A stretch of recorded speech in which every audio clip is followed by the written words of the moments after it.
Cara untuk menjadi lebih menarik. Selamat datang di channel Kuliah Kehidupan. Hari ini saya akan membawakan tentang bagaimana sih untuk menjadi seseorang pribadi yang lebih menarik. Jadi ada satu hal yang perlu kalian tahu, yaitu adalah pesona. Pesona itu adalah sekumpulan dari beberapa hal yang menarik pada dirimu.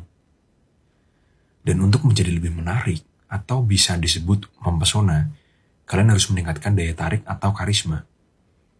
Tapi tanpa perlu berusaha untuk mendapatkannya, alias nggak perlu caper. Banyak faktor dan aspeknya, tapi pada intinya kembali lagi ke diri kalian sendiri.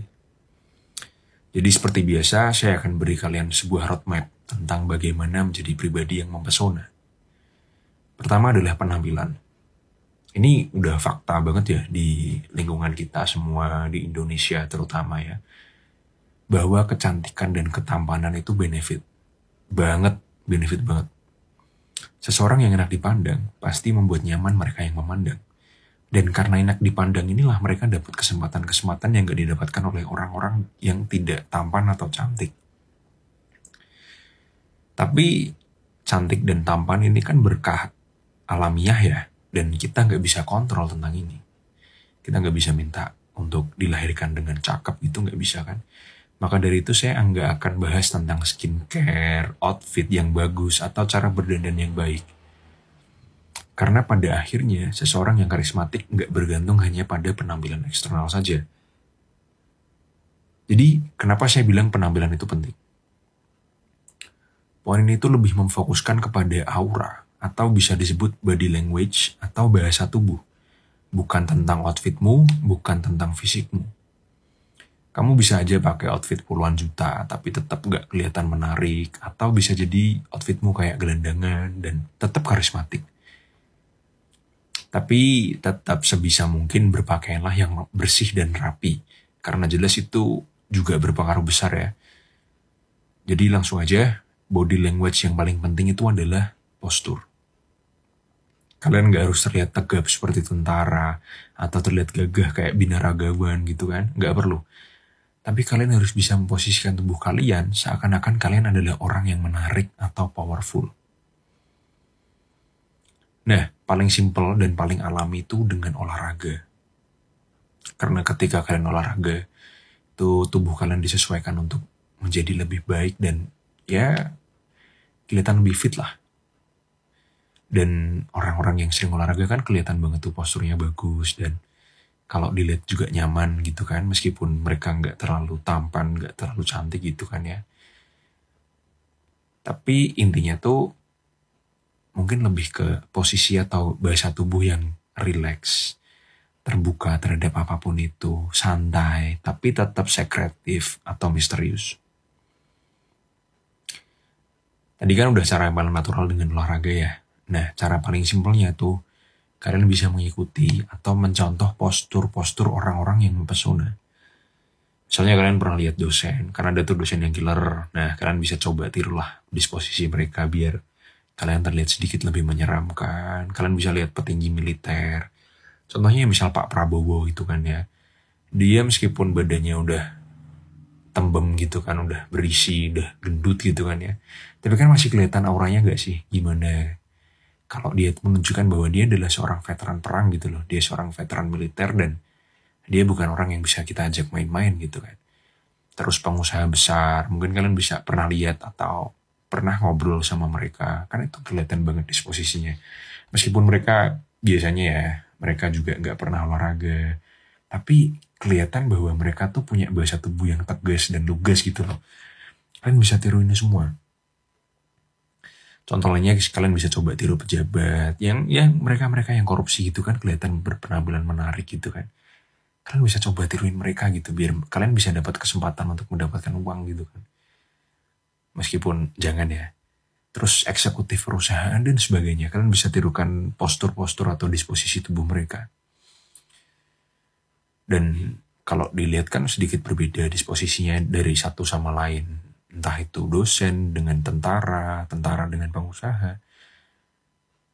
Nah, kalian bisa contoh tentang mereka, tapi coba jangan contoh satu aja, kalian bisa contoh 2 atau 3 orang, dan Kalian bisa sesuaikan disposisi yang cocok untuk diri kalian sendiri.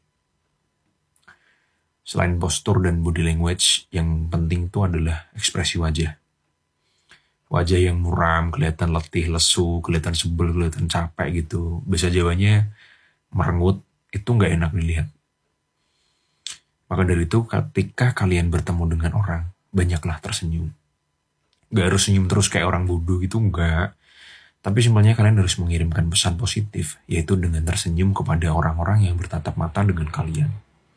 Simpel kan? Terus kalian juga harus meningkatkan skill komunikasi.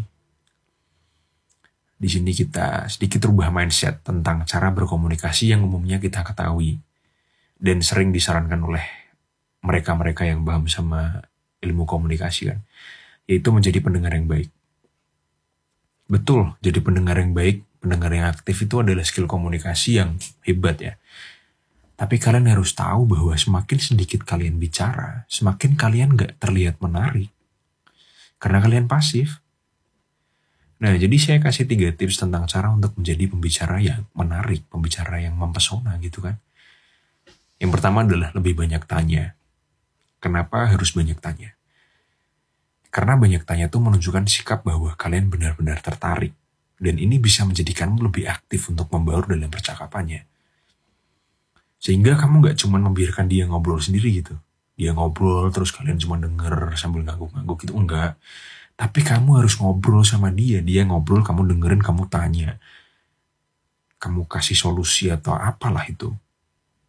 Intinya kalian harus aktif ketika ngobrol ya. Terus yang kedua, tawarkan solusi. Faktanya, kenyataannya adalah ketika dalam suatu titik tertentu, semua orang akan komplain tentang sesuatu hal. Nah, ketika ini terjadi, kalian coba tawarkan sebuah solusi yang terdengar tulus. Meskipun saran yang kamu berikan tuh nggak terlalu rasional untuk diaplikasikan ya. Tapi dengan itu kalian sudah bisa menunjukkan bahwa kalian memang benar-benar tulus dan ingin membantu. Dan tentunya orang seperti ini disukai banyak orang. Ya, tips ketiga, kamu coba ngobrolin tentang dirimu sendiri. Tapi jangan obrolan yang terdengar egois ya. Bawakan pembicaraan tentang dirimu dengan humble, santai, dan natural. Kenapa kalian harus ngobrolin tentang diri kalian sendiri? Gimana orang akan suka sama kamu? Gimana orang akan terpesona sama kamu kalau bahkan mereka nggak tahu tentang kamu sama sekali? Jadi cobalah untuk bercerita beberapa hal yang menarik yang pernah terjadi dalam hidupmu. Oh ya, tambahannya kalau lawan bicaramu mulai kehilangan ketertarikannya, kamu bisa coba ulang dari langkah A tadi. Yaitu coba dengan lebih banyak bertanya.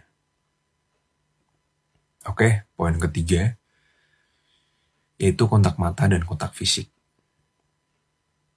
Faktanya, sering-sering melakukan kontak mata itu bagus. Tapi kalau keseringan kayak orang freak ya nggak boleh. Coba untuk seimbangkan intensitas kontak matamu dengan gestur cuekmu. Ini bukan tips yang harus ya, tapi pada faktanya banyak orang yang ketika sedang ngobrol tuh gampang kehilangan rasa tertariknya. Terus kenapa kadang ketika kita diajak ngomong sama orang, meski kita udah ngerasa bahwa dia juga kayaknya cuma basa-basi gitu kan, tapi masih aja diajak ngobrol terus gitu kan. Ini sedikit tricky, tapi kemungkinannya ada 2. Pertama, dia emang beneran lagi gabut dan nyari teman ngobrol meskipun ya teman ngobrolnya gak nyambung. Yang kedua, terkadang ketika kita menunjukkan ketidaktertarikan terhadap apa yang lawan bicara kita obrolkan, mereka akan tertantang untuk mencari topik percakapan yang bisa membuat kita menaruh atensi di dalamnya. Nah, tentunya yang kita incar adalah kemungkinan kedua. Caranya gimana? Cobalah untuk sedikit memberikan perhatian terhadap lawan bicaramu pada awal percakapan. Misal ketika kalian lagi duduk di mana, di halte, di bandara gitu kan. Ada bapak-bapak ngajak ngobrol kalian. Namanya siapa, adik dari mana gitu. Kalian coba respon dengan baik pada awalnya aja. Terus kalian coba kurangin respon baik tadi. Perlahan-lahan kalian mulai cuek. Nah, ketika lawan bicara mudah nyaman ngobrol denganmu, dan ketika dia sudah nyaman, kamu kurangin perhatian itu sedikit, maka lawan bicaramu akan semakin cari perhatian kepadamu. Poin intinya itu adalah coba